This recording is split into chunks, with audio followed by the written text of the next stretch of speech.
दोस्तों, मेरे चैनल हिंदू भक्ति पर आपका बहुत बहुत स्वागत है।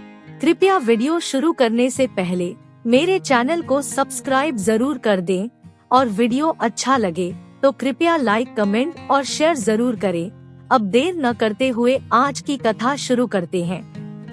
दोस्तों, अगर हम राधा जी की बात करें और कृष्ण का जिक्र ना हो, ये तो संभव ही नहीं है, क्योंकि राधा और कृष्ण हमेशा से एक दूसरे के पूरक रहे हैं और एक ऐसे आत्मिक प्रेम की मिसाल है जो भौतिक सुखों से बहुत परे है।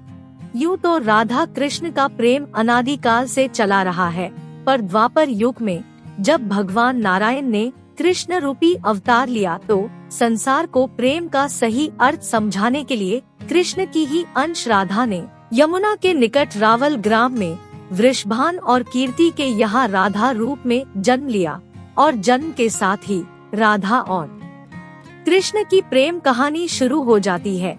मगर दोस्तों, ऐसी क्या घटनाएं और स्थिति बन जाती है कि राधा को कृष्ण के विरह का सामना करना पड़ता है और कृष्ण क्यों अपनी प्रिय बांसुरी को तोड़ देते हैं? इन सब सवालों के जवाब हम इस वीडियो में जानेंगे। दोस्तों, कहा जाता है कि राधा जन्म से अंधी थी और स्वर्ग लोक से ये वचन लेकर ही पृथ्वी लोक आई थी कि जब श्री कृष्ण की प्रथम दृष्टि उन पर पड़ेगी तभी वो संपूर्ण जगत को देखेंगी, अन्यथा नहीं। तो देखा आपने कैसे शुरुआत से ही दोनों एक दूसरे से जुड़े रहे हैं। बचपन से ही कृष्ण अपनी लीलाओं और बांसुरी की मधुर धुन से पूरे बरसाना वासियों का मन मोहित करते रहे हैं और राधा और कृष्ण तो 8 साल की उम्र से ही अपने प्रेम का आनंद लेने लगे थे। श्री कृष्ण को अपने जीवन में राधा और बांसुरी दो ही सबसे प्रिय थे, जो आपस में एक दूसरे से गहराई से जुड़े थे। जब भी श्री कृष्ण बांसुरी बजाते तब राधा उनके पास दौड़ी चली आती और घंटों बांसुरी की धुन में मगन रहती, जो उनके प्रेम को और बढ़ाता गया।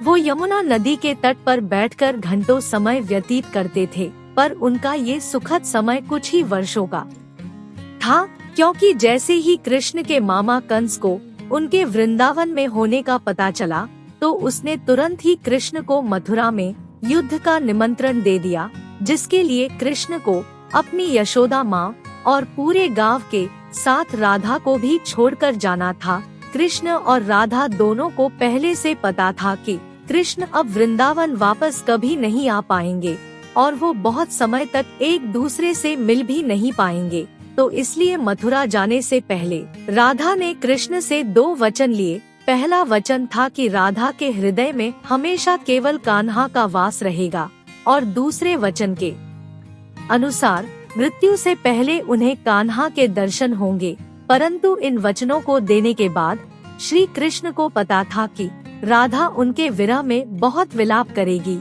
राधा हमेशा खुश रहे, इसके लिए श्री कृष्ण ने भी राधा से वचन लिया कि राधा को कृष्ण की याद में अब एक भी अश्रु नहीं बहाना होगा। ये वचन लेने के बाद श्री कृष्ण मथुरा की ओर बढ़ जाते हैं और राधा वृंदावन में ही रह जाती है, जिसके बाद से राधा का वर्णन बहुत कम ही मिलता है।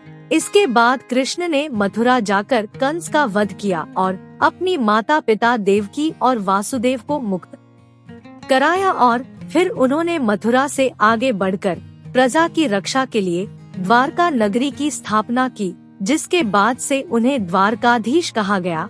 कृष्ण द्वारका में रुक्मणी और सत्यभामा से भी विवाह करते हैं। साथ ही इनके अलावा भी कृष्ण की 16,108 रानियां थी, जिनमें से रुक्मणी कृष्ण की सबसे प्रिय पत्नी थी। उन्होंने केवल श्री कृष्ण की छवि को देखकर ही उन्हें अपने मन में बसा लिया था और कृष्ण से विवाह के लिए वो अपने भाई रुक्मी के विरुद्ध भी चली गई थी। प्रेम पत्र के माध्यम से कृष्ण को बुलाकर और कृष्ण के साथ भाग गई थी। फिर उन्होंने कृष्ण के साथ द्वारका नगरी में सुखपूर्वक अपना जीवन व्यतीत किया और कृष्ण भी अपने देवीय कार्यों में लीन हो गए।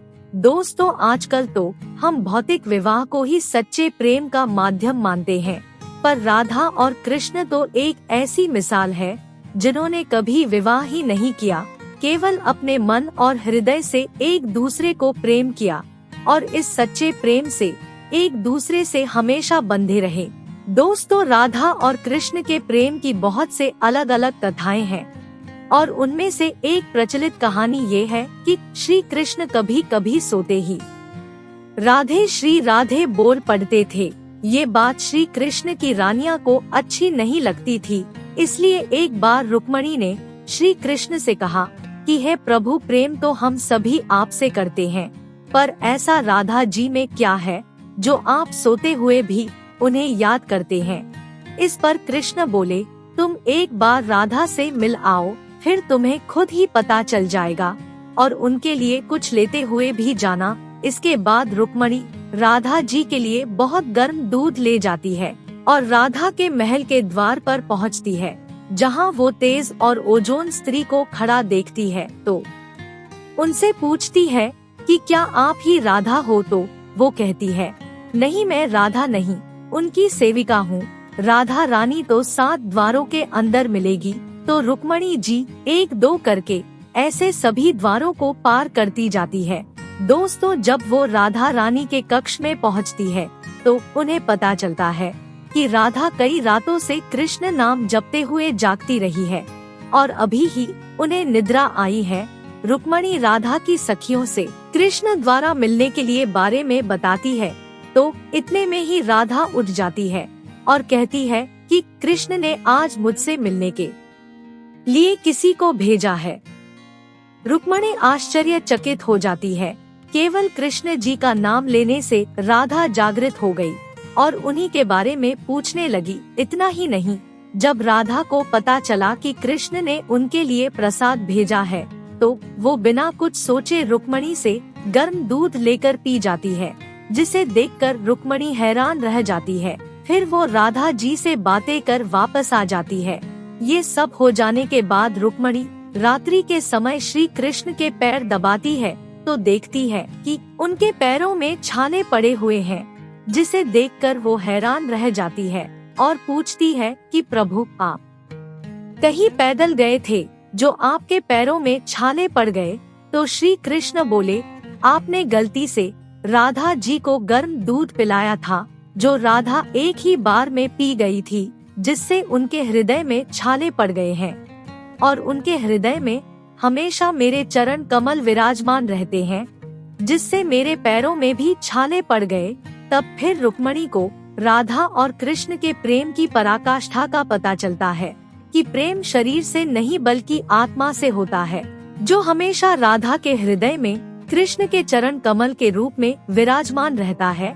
एक कथा में आता है कि ब्रह्मा जी ने पृथ्वी लोक जाकर वृंदावन में पहले राधा और कृष्ण का विवाह करवाया था, पर इसके बारे में ज्यादा जानकारी नहीं है।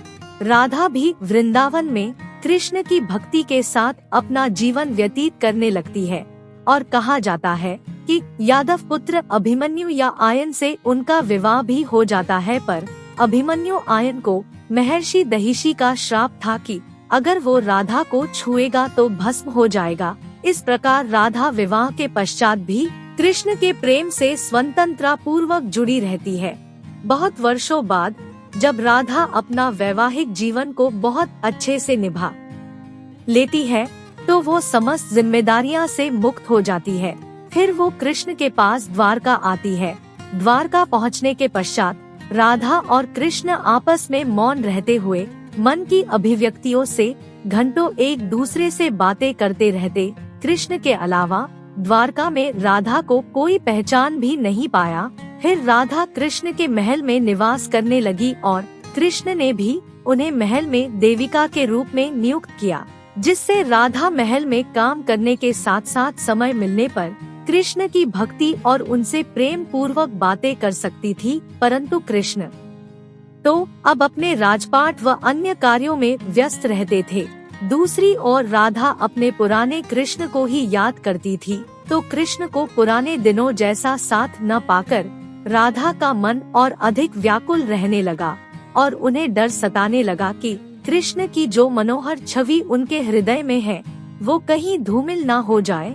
इसी डर से राधा ने चुपचाप तरीके से राजभवन और द्वारका नगरी भी छोड़ दी, जिसके बाद ऐसे ही कुछ समय और बिताने के बाद जब राधा का अंतिम समय पास आने लगा तब उन्होंने कृष्ण का स्मरण कर उन्हें अपने वचन की याद दिलाई। राधा के स्मरण करते ही कृष्णा वहां दौड़े दौड़े चले आए, परंतु राधा की अत्यंत दयनीय स्थिति देखकर वो अत्यधिक भावुक हो गए और उन्होंने राधा से अंतिम समय में कुछ मांगने को कहा, जिस पर राधा ने उनके सामने एक ही इच्छा प्रकट की थी कि वो अपने जीवन के अंतिम चरणों में कृष्ण का वही रूप देखना चाहती है जैसा वो वृंदावन में देखा करती थी। वो उन्हें वही बांसुरी की मीठी धुन बजाते हुए सुनना चाहती है।